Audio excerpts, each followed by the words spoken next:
जी, बहुत पहले तो हम एक ऐसे आयोग की परीक्षा देते हैं जो 150 सवाल सही नहीं बना सकते। अगर गलती से सवाल सही बन गया तो हम 10 सवालों का उत्तर ही गलत दे देंगे। परंपरा टूटनी नहीं चाहिए, आयोग ने ठान लिया है। एक संवैधानिक संस्था है, इसको अपनी गरिमा बनाए रखना चाहिए। उनका भरोसा रहना चाहिए ना।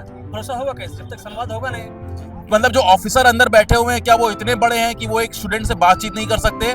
क्या वो बाहर आकर एसी कमरों से बाहर निकलकर क्या वो यहाँ आकर इन बच्चों को एड्रेस नहीं कर सकते? ये सब एकदम साधारण चीजें हैं। पिछले 3 घंटे से बैठे ना कोई अंदर से अधिकारी आ रहे हैं, सिर्फ पुलिस बल को आगे कर दिया गया है। बहुत बहुत नमस्कार आप सभी को, गुड आफ्टरनून। मेरा नाम आकाश श्रीवास्तव और इस वक्त हम लोग प्रयागराज के लोक सेवा आयोग के बाहर मौजूद हैं। और जो यहाँ का इस वक्त एटमॉस्फेयर है, जो वाइब है, वो आपको विजुअल्स में दिख जाएगी।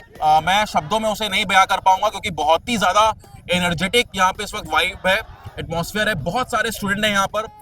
जो कमीशन है, लोक सेवा आयोग है, उसके खिलाफ उसमें बच्चों ने आरोप लगाया है कि बहुत सारी डिस्क्रिपेंसीज देखी जा रही है, लैक ऑफ ट्रांसपेरेंसीज हैं, जिसके वजह से बच्चे आज लोक सेवा आयोग के बाहर मौजूद हैं और जो अपना फ्रस्ट्रेशन है, जो एंगर है, उसको व्यक्त करने की कोशिश कर रहे हैं, एक्सप्रेस करने की कोशिश कर रहे हैं। इन डिटेल्स स्पेसिफिक्स क्या हैं उनको जानने के लिए इस वक्त मैं बहुत सारे बच्चों के साथ यहीं जमीन पर ही बैठा हूँ, सड़क पर ही, और इन्हीं बच्चों से बातचीत करके थोड़ा जानेंगे कि इनका क्या पॉइंट ऑफ व्यू है, इनके क्या एक्सप्रेशंस हैं, ठीक है, और क्या वो वजह है इनको लगता है जिसकी वजह से लोक सेवा आयोग में लैक ऑफ ट्रांसपेरेंसी नजर आ रही है और जिसकी वजह से स्टूडेंट्स और कमीशन के बीच में एक डिस्ट्रेस बिल्ड हो रहा है। सो कौन किससे स्टार्ट किया जाए? आपका शुभ नाम? मेरा नाम समर्थ शिव प्रताप सिंह है। समर्थ शिव प्रताप सिंह। समर्थ शिव प्रताप सिंह मेरा कहाँ नाम से? है। मैं फतेहपुर से हूँ जी। और लोक सेवा आयोग के सामने हम इसलिए उपस्थित हुए हैं कि लोक सेवा आयोग भ्रष्टाचार की चरम सीमा पर है। अच्छा। मैं ये कहना चाहता हूं कि हम कोई ऐसी चीज मांगने लोक सेवा आयोग से नहीं आए हैं कि उनकी गोपनीयता भंग हो जाएगी। 2018 के पहले जी। माननीय प्रभात कुमार सर के आने से पहले जो चीजें होती थी कि लोक सेवा आयोग पीसीएस का या कोई अन्य सबऑर्डिनेट का एग्जाम कराता था, कराने के बाद उसकी आंसर की उत्तर कुंजी जारी करता था और उत्तर कुंजी जारी करने के बाद आपत्ति लेता था। ठीक। 2018 के पहले उस आपत्ति की भी संशोधित उत्तर कुंजी जारी होती थी जी। लेकिन 2018 के बाद आंसर की तो जारी की जाती है, इसके बाद आपत्तियां भी ली जाती हैं, लेकिन संशोधित उत्तर कुंजी जारी नहीं की जा सकती।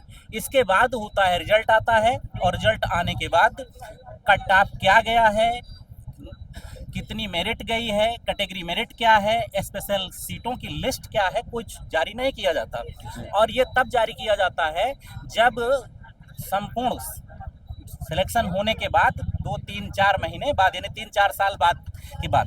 तो हम लोगों की मांग ये है कि आप पीसीएस का एग्जाम कराएं या कोई अन्य एग्जाम करा रहे हैं तो अभ्यर्थी उपस्थित इसलिए हुए हैं कि एग्जाम के बाद यदि आंसर की जारी करते हैं और आपत्ति लेते हैं तो आपत्ति का संशोधन उत्तर कुंजी जारी करें। एक बात। दूसरी बात यह है कि आप रिजल्ट जब जारी करते हैं तो अभ्यर्थी का OMR फॉर्म भी उसमें डाउनलोड करें। तीसरी बात यह है कि आपने कितनी मेरिट गई उसका ब्यौरा दें, कट ऑफ कितना गया है कैटेगरी वाइज जारी करें, जनरल, ओबीसी, ईडब्ल्यूएस या विकलांग कोटे का क्या है और स्पेशल सीटों की कट ऑफ कितनी गई है आप ये भी बताएं। इसके साथ साथ ये आप भी बताएं कि जिस व्यक्ति ने मेहनत किया है उसका प्रतिफल क्या रहा, यानी मार्कशीट भी इशू करें। लोक सेवा आयोग से हमारी यही मांग है। लोक सेवा आयोग में जब से श्रीनेश साहब आए हैं वो बिल्कुल से नदारत है, उनको कोई कैंडिडेट से लेना देना नहीं है। 2018 में जब प्रभात सर आए थे तो उन्होंने कहा था कि हम पारदर्शिता बरतेंगे और अपने अपने कमरों में बैठ करके आप तैयारी करें। वो हमको कमरे में बैठा करके सुला दिए और पारदर्शिता के नाम पे अपारदर्शिता यहाँ व्याप्त है। मैं जितनी चीजें बताया उनका पुनर्वलोकन करे कोर्ट और उसमें फिर सारी चीजें कि आंसर की दे, मार्कशीट दे, कैटेगरी वाइज जारी करे, OMR सीट को डाउनलोड करे। मैं ये नहीं कह रहा कि बिहार ऐसा कर रहा है, उत्तराखंड ऐसा कर रहा है। हमारा उत्तर प्रदेश का लोक सेवा आयोग 2018 के पहले ऐसा कर चुका है। जिसको आपने लॉक किया है उस लॉक को खोले। यही। धन्यवाद। मैं समर्थ शिव प्रताप सिंह जी।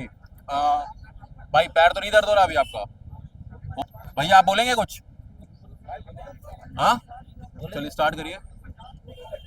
तो ये एक बात मुझे बताइए, जो लैक ऑफ ट्रांसपेरेंसी की बात कही जा रही है, ठीक है, और एक जो डिस्ट्रेस बिल्ड हो रहा है कमीशन और स्टूडेंट्स के बीच में, ठीक, इसका किस तरीके का इम्पैक्ट जो स्टूडेंट्स हैं, जो एस्पिरेंट्स हैं, उनकी तैयारी पे पड़ रहा है, उनके रिजल्ट पे पड़ रहा है? थोड़ा इसको सरल शब्दों में और थोड़ा छोटे में अगर आप समझा सकें, ठीक है? बहुत ज़्यादा एग्जैजरेट मत करिएगा प्लीज़। जी, बहुत पहले तो हम एक ऐसे आयोग की परीक्षा देते हैं जो 150 सवाल सही सही नहीं बना सकता। भैया एक बार अपना शुभ नाम बता दीजिए। मेरा नाम संदीप है जी। और उस पर हमको शर्म आती है जी। कि हम एक ऐसे चीज़ से पूछते हैं तो बोलता है किस आयोग की परीक्षा दे रहे हो।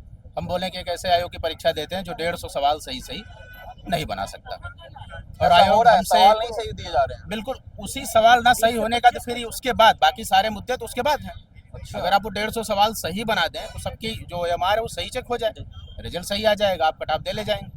कट ऑफ ना देना, ये सारे काम करना उसकी जड़ में है कि 150 सवाल सही ना बना पाना। मतलब एक मिनट मैं थोड़ा समझ नहीं पा रहा इस चीज को जी कि कमीशन जो एग्जाम ले रहा है उसमें जो क्वेश्चन पेपर आता है, जी जी उस क्वेश्चन पेपर में सवाल गलत होते हैं। हाँ, या सवाल गलत होगा और आयोग ने ये ठान लिया कि अगर 150 सवाल में 148, 49 या 50 सवाल गलती से सही बन भी गया तो हम अपनी परंपरा नहीं तोड़ेंगे, उत्तर गलत दे देंगे आंसर की।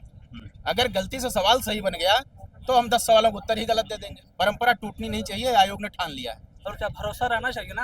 भरोसा होगा कैसे जब तक संवाद होगा जी। नहीं। हम चाहते हैं कि मतलब संवाद भी हो, उसके बाद कुछ अपने स्तर पर सुधार भी हो। मतलब इस कमीशन में जो बड़े बड़े ब्यूरोक्रेट चला रहे हैं जिसको, ठीक है, और सरकार की पूरी निगरानी के अंडर ये चीज चल रही है, ये कमीशन चल रहा है, इसमें सवाल सही पेपर पे लिख के नहीं दिया जा रहा। नहीं, सवाल गलत हैं, सवालों में वर्तनी गलत है। सवाल गलत है, वर्तनी की छोड़ ही दीजिए। कोई परीक्षा, अभी एलटी का एग्जाम हुआ उसमें भी सवाल गलत है। कोई परीक्षा ऐसी नहीं जिसमें सवाल गलत ना हो। और आयोग हमसे एक पूरा पेपर करवाता है कि हम एथिक्स का पेपर दें। सत्यनिष्ठा, जवाबदेही, पारदर्शिता और संवाद, ये 4 मूल मुद्दे हैं उसके। आयोग में उसमें से कोई एक नहीं रह गया। ना यहाँ सत्यनिष्ठा बची है, ना कोई जवाबदेह है। संवाद का तो कोई बात ही छोड़ दीजिए। संवाद तो यहाँ करने नहीं, संवाद कौन पुलिस करती है खड़े होकर। अच्छा, ऐसा क्यों हुआ, एक बात बताइए। हम लोग जैसे सुबह से यहाँ बैठे हुए हैं, जी। 2-2.5 घंटा हो गया है, पूरा माहौल यहाँ पे बने हुए, कोई भी कमीशन से, आयोग से अंदर से कोई बाहर नहीं आया, कोई ऑफिसर बता तो बातचीत रहे हैं। करने। संवाद अभी एथिक्स का पेपर होगा, आयोग पूछेगा कि संवाद, ये पारदर्शिता, जवाबदेही, इनकी परिभाषा बताओ। कौन सी परिभाषा इनको बताएं? आपके अंदर खुद संवाद, पारदर्शिता, जवाबदेही, सत्यनिष्ठा नहीं बची है।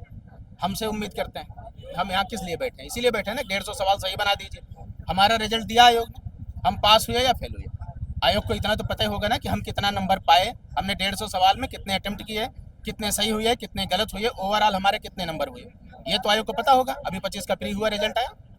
वही बात आयोग को लिखने में क्या दिक्कत है? हमारा नाम लिख दे, हमारा रोल नंबर लिख दे, उसके सामने लिख दे ओवरऑल 150 सवाल हमने 122 किए, उसमें 22 गलत हो गए, इतने सही हुए, ओवरऑल हमारे इतने नंबर है। बिना बनाए तो रिजल्ट दिया नहीं। आप बताइए, आप भी तो पढ़े लिखे हैं सब, बिना बनाए तो रिजल्ट नहीं दिया होगा। उसको उसी पीडीएफ पर लिखने में क्या दिक्कत है? वो 37 पेज की जगह हो सकता है 137 पेज बने, फिर हमको यहाँ आने की जरूरत नहीं पड़ती। ठीक है। और कहते हैं कि यूपीएससी की तरह करेंगे। यूपीएससी में कभी जनरल की कटाव से ज़्यादा आरक्षित वर्ग की कटाव तो नहीं जाती, वो ओवरलैप करा देता है। यहाँ ऐसा कुछ नहीं है। कभी ईडब्ल्यूएस की कटाव इतनी चली गई, जनरल की नीचे। अब जनरल की कटाव नीचे होने से अदर स्टेज का स्टूडेंट जो जनरल में होकर पास हो जाता है, रुको, हाँ। हमारे यहाँ का ओबीसी और ईडब्ल्यूएस फेल हो जाता है। जी, ये कैसे होगा? ठीक है। गाइस, आप लोगों की क्या राय है ये बताइए। अपना शुभ नाम बताइए पहले। सर, मेरा नाम यमुना प्रसाद, मैं कौशाम्बी डिस्ट्रिक्ट से हूँ। जोर यहीं से बोलो। प्रयागराज में रहकर तैयारी करता हूँ।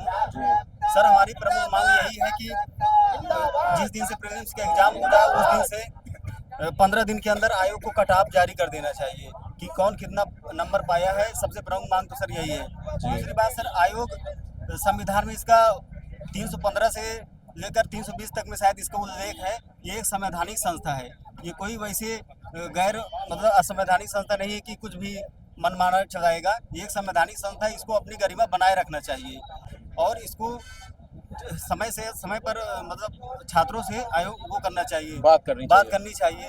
हम लोग कितने दिन से धरना दे रहे हैं, पिछले बार भी दिए, तो इनको अपनी पारदर्शिता बनाए रखना चाहिए सर। जी, धन्यवाद। गाइस, क्या राय? आगे आइए, थोड़ा पीछे आना। आप लोग आगे आइए, थोड़ा फटाफट आगे आओ। अरे शर्मा और मौनी, फटाफट आगे आओ, फटाफट। वो बेचारा थक रहा है बैठे बैठे। क्या शुभ नाम आपका? जी, दीपक यादव। दीपक यादव। कहाँ से दीपक भाई? जौनपुर से हैं। जौनपुर से। क्या हाल चाल? जी, ठीक ठाक, लेकिन थोड़ा सा भी ठीक नहीं है इस वक्त फिलहाल। जी, तो क्या चल रहा है यहाँ पे माहौल, ये बताइए। बहुत ज्यादा देखा जा रहा है कि जो विश्वास होना चाहिए विद्यार्थियों और कमीशन के बीच में, आयोग के बीच में, वो टूटता हुआ नजर आ रहा है। और मैं अपना एक पर्सनल एक्सपीरियंस शेयर कर दूं आप लोगों को मुझे नहीं लगता कि ये कोई इतनी बड़ी बात है कि कमीशन और आयोग का कोई अंदर का ऑफिसर आकर बच्चों से बात नहीं कर सकता।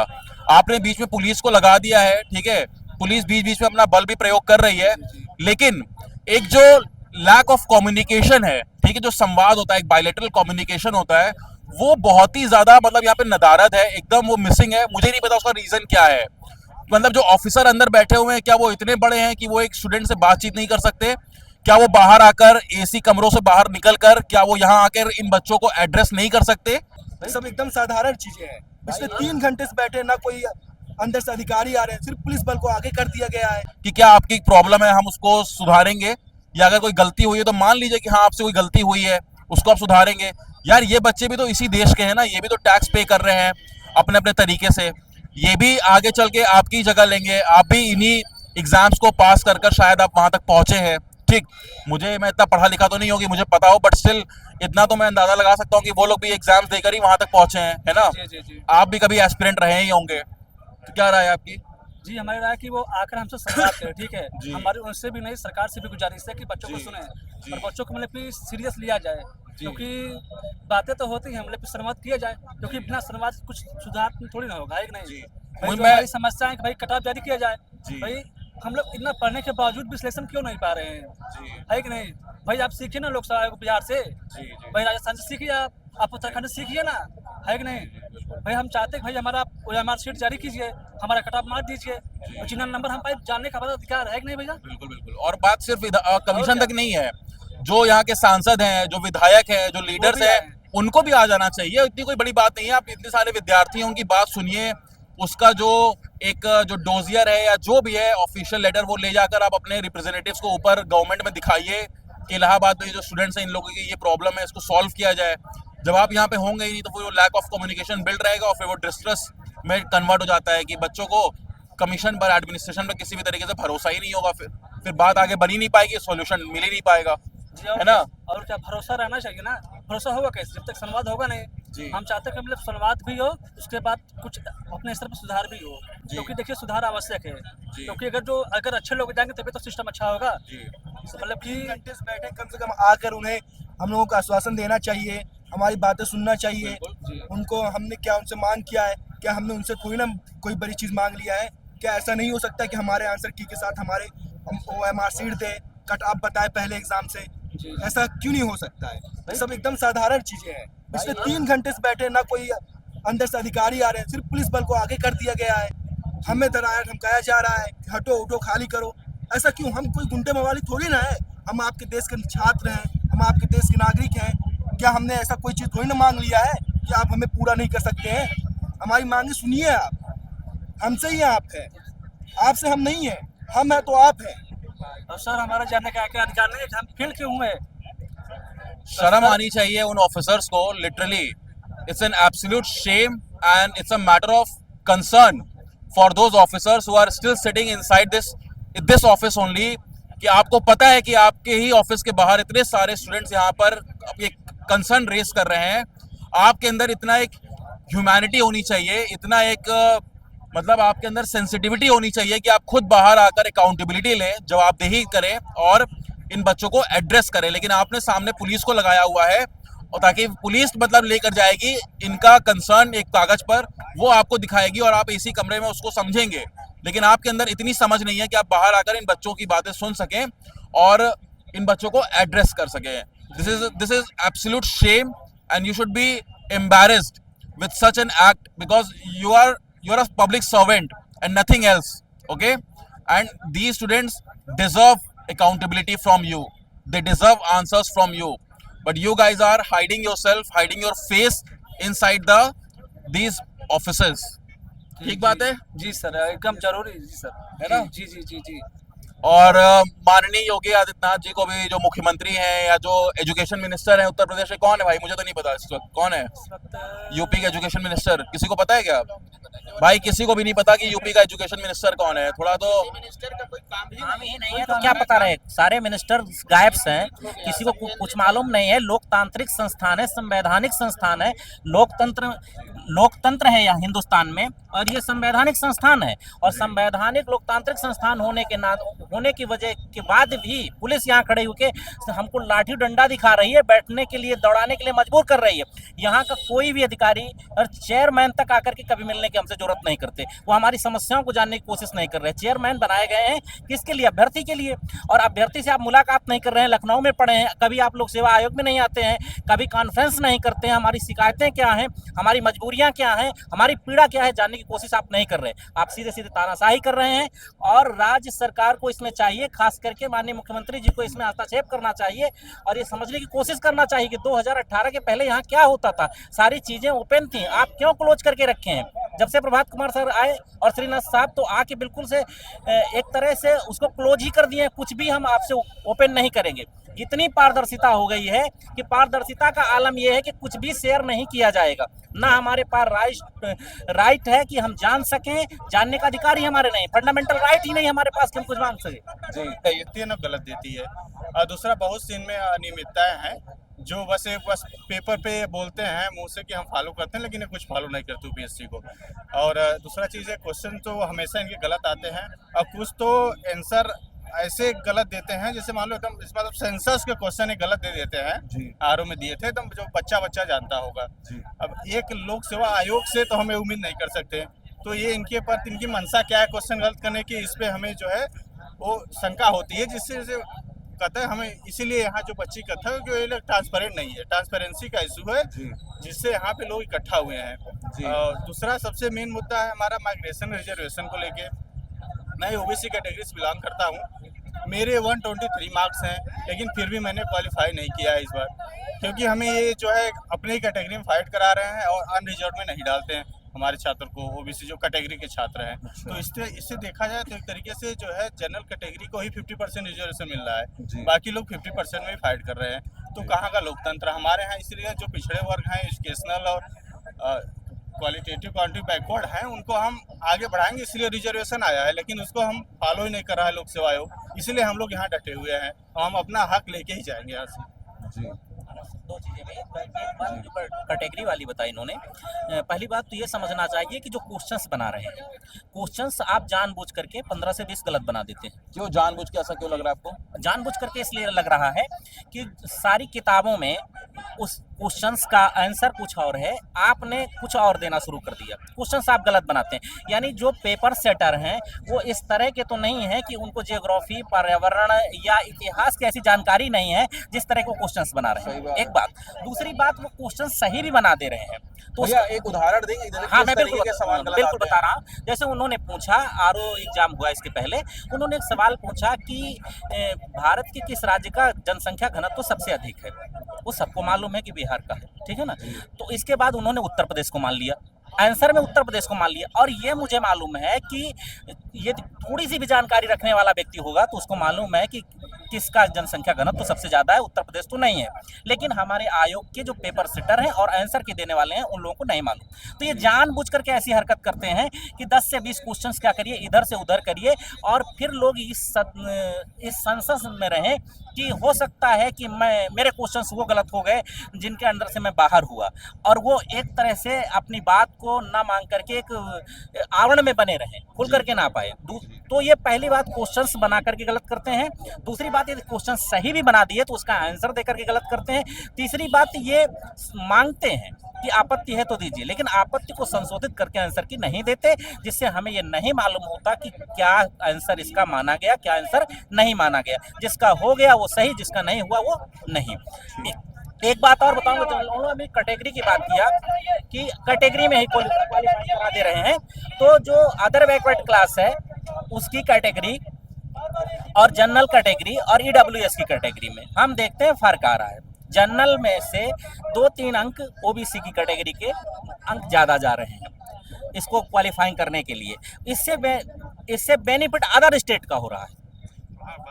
अदर स्टेट का जो जनरल है, जैसे बिहार का, उत्तराखंड का, वो क्या कर रहा है, यहाँ फाइट कर जा रहा है। और यहाँ का जो रियल मतलब नेटिव है, यहाँ का उत्तर प्रदेश का नेटिव है, वो अदर बैकवर्ड होने के नाते उसको इस बात का भी एक तरह से सिला मिल रहा है कि वो उत्तर प्रदेश का ओबीसी है और अदर स्टेट का जनरल यहाँ पर आकर फाइट कर